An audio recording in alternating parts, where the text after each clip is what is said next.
I stand to second the motion that has been moved by the leader, Majority Leader, Honorable Kimani Ichung'wah. Mr. Speaker, first and foremost, I want to take this opportunity to thank His Excellency, the President of the Republic of Kenya, Honorable William Samoei Ruto, for his efforts and for his immense contribution towards the campaign of our Kenyan candidate in the African Union Commission chairmanship contest, Mr. Speaker. Mr. Speaker, the President of this country and his government has done everything possible to campaign, to lobby, and to do everything possible to make sure that we win in this contest, Mr. Speaker. Mr. Speaker, it was not a secret that the President visited African capitals and met presidents to lobby and campaign for our Kenyan candidate, Mr. Speaker, and at the same time also received presidents in this country, Mr. Speaker, to talk to them and tell them that we have the best candidate in the contest. Mr. Speaker, we will not forget that. As a party, ODM party, as people, Mr. Speaker, we will remind everyone who wants to forget that the President campaigned and lobbied for our candidate, Mr. Speaker. Mr. Speaker, also I want to thank the Right Honorable former Prime Minister Raila'S, Mr. Speaker, for stepping out, because, Mr. Speaker, it requires a lot of courage, Mr. Speaker, and determination to come out and say that I want to represent my country at a very high level, Mr. Speaker, of the African Union. Many Kenyans will want, Mr. Speaker, to contest for that kind of position, but it requires courage. It requires somebody who has the stamina, Mr. Speaker, to show and to come out and say that I want to run for this, Mr. Speaker. Mr. Speaker, this country could not have a better candidate than him, because his credentials are known, Mr. Speaker. And he has served the African Union, Mr. Speaker, at the level of High Representative on Infrastructure, Mr. Speaker, before, for a period of, I think, 3 years. And he had performed exemplarily very well. And he had done a good job. And, Mr. Speaker, he had all the credentials as a Pan-Africanist to contest for that high office, Mr. Speaker. Mr. Speaker, in an election contest, there must be a winner and there must be a loser. And you can also go on a draw. Mr. Speaker, it is not easy to raise the confidence of over 20 presidents of a country, Mr. Speaker. You have seen the first round, he got 22 votes. Those are 22 countries that have faith and confidence in the candidature of Honorable Raila'S, Mr. Speaker. Many of us, if we were to contest, we might not even get 2 presidents or 3, Mr. Speaker, or even one vote of a president, Mr. Speaker. But he could manage to raise those numbers because he's a Pan-Africanist, he's known in this continent, and he has done and participated in many things affecting this country, Mr. Speaker, in solving them. Mr. Speaker, the election went as it went. Even when he was going for the election, his last speech at Bomas of Kenya, in a conference that was held by the ODM party, he said he'll be very happy if he wins, and in the event he loses, he has a home to come back to, and life continues as usual, and he will do his things, his business, and other things that he normally does. But, Mr. Speaker, what has shocked me as a Kenyan, Mr. Speaker, and up to now I am still in shock, is not the loss that we had in Addis Ababa.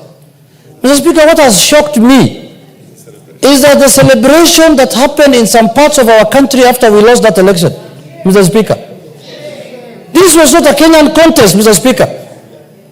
Some of the people who are celebrating are keeping now busy the majority leader here. Can they sit down so that they can hear what I'm saying, Mr. Speaker? Mr. Speaker. Order, Wamawa and... These are some of the people who are celebrating. She celebrated, but that is fine, because in a contest you cannot... Order, Wamawa, you cannot cross the aisle like that. Mr. Speaker... It's immaterial what she wants to do. Mr. Speaker, go on. Kenyans knew very well that this is not an election that is going to happen within the country. It's not an election that's normally announced at Bomas of Kenya. This was an election that was happening at the African Union. And some of the Kenyans became so unpatriotic and supporting a candidate against Kenya, Mr. Speaker, and even campaigning him openly, in the social media, in all kind of sphere, Mr. Speaker. Mr. Speaker, I cannot be so unpatriotic. If today a Kenyan of any color, any race, any religion, any creed comes out to contest for an international position, Mr. Speaker, I will support. In the spirit of being a Kenyan, Mr. Speaker, that's all. The first thing that we need to look at is being a Kenyan, not from the community you come from, not from your color, not from your religion, not from anything. Mr. Speaker, how unpatriotic can some Kenyans be that they fought the Right Honorable Prime Minister for 1 year he has been campaigning, and after losing, they celebrated. We shall revisit that, I can assure you.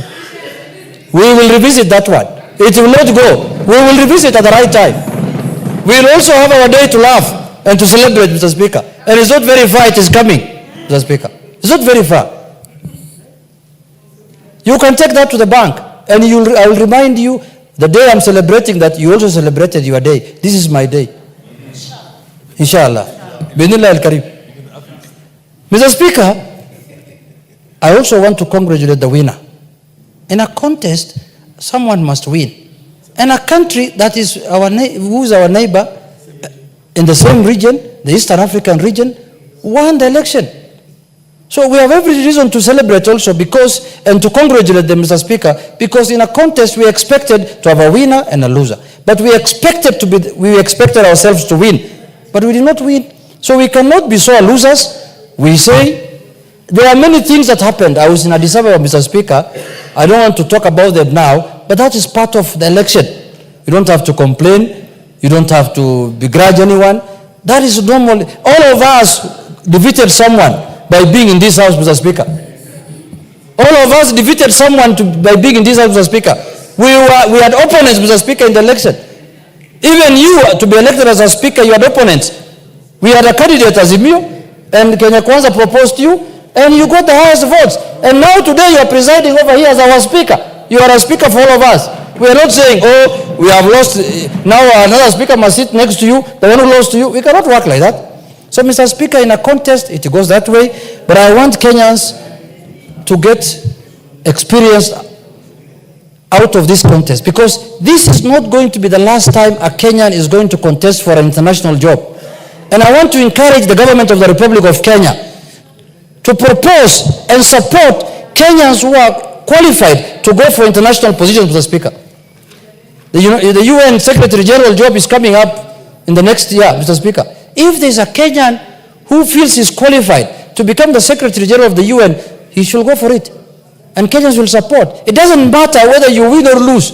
It doesn't matter. Go for it.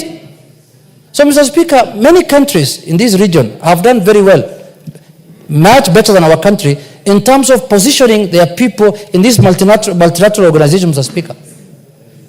We have not done very well as a country in that sphere, Mr. Speaker. We have to improve our socks and make sure that a lot of Kenyans, even the ones who are celebrating, instead of holding people in villages, in somewhere there in Nyeri, release them, let them go for these international positions if they are qualified. Don't hold people there buying the muji every day, and they are qualified, they have papers, they have masters, they have degrees, everything. Take them out, Mr. Speaker. Wamunyoro is not a church. Unless it's another Shakahola place, where people now go there and they want to die there inside there. So, Mr. Speaker, in conclusion, I want to say that I have thanked the President on behalf of my party, on behalf of my constituency, and on behalf of myself, for showing leadership as our President and supporting the candidature of our party leader. I want to also congratulate my party leader. He's a strong man. Very strong man, Mr. Speaker. And he always has a second chance. If there is any other position to serve in the continent, he will be available.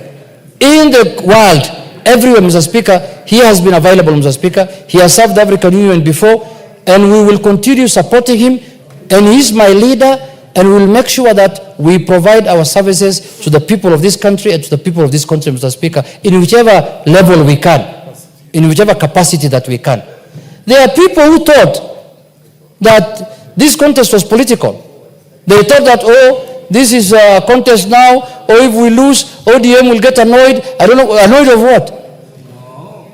If there are people we should be annoyed with, it should be Djibouti, the people who took our cup. Yeah, why should we be annoyed with somebody who was not contesting against us? We should be annoyed with the people who defeated us, and we are not annoyed with them also. We are congratulating them for doing a good job, because African Union belongs to all of us. As a nation, we are part of the African Union.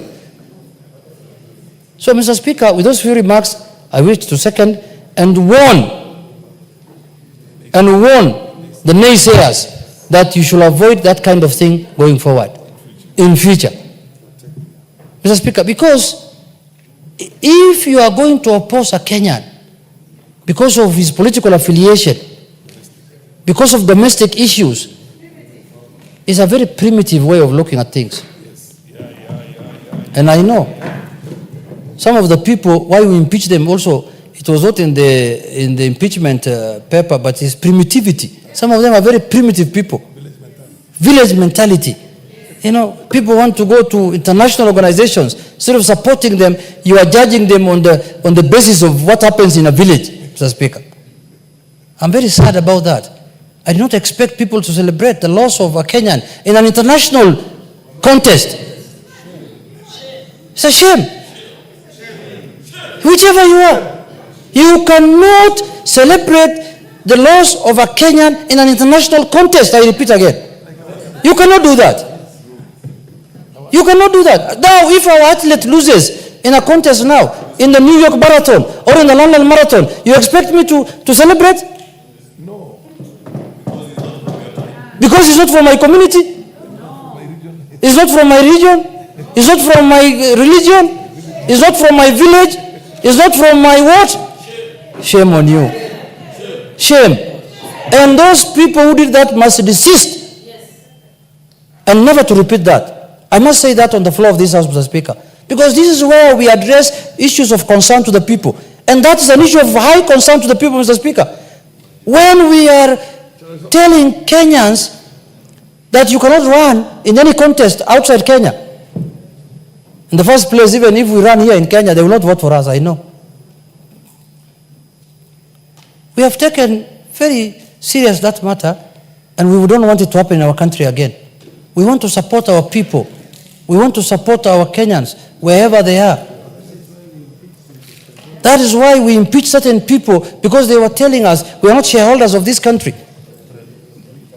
That's what they told us. We have not forgotten. They told us that you are not shareholders in this country. I don't know when the shareholding certificate was issued in this country. At independence, everyone was there. You should call for annual general meeting so that we know which shares we have. So you get impeached on that kind of nonsense, and you continue celebrating again the loss of a Kenyan in an international contest. We will stand firm. We will hold our head high. We have not lost anything. We have, in the contrary, we have gained, because we have registered the name of Kenya in the international arena, Mr. Speaker. With those few remarks, Mr. Speaker, I thank you, and I urge all members to support and to register their thanks, especially to the President and to the former Prime Minister who put his line, or his head on the line, Mr. Speaker, for Kenyans. Mr. Speaker. Thank you very much. Thank you.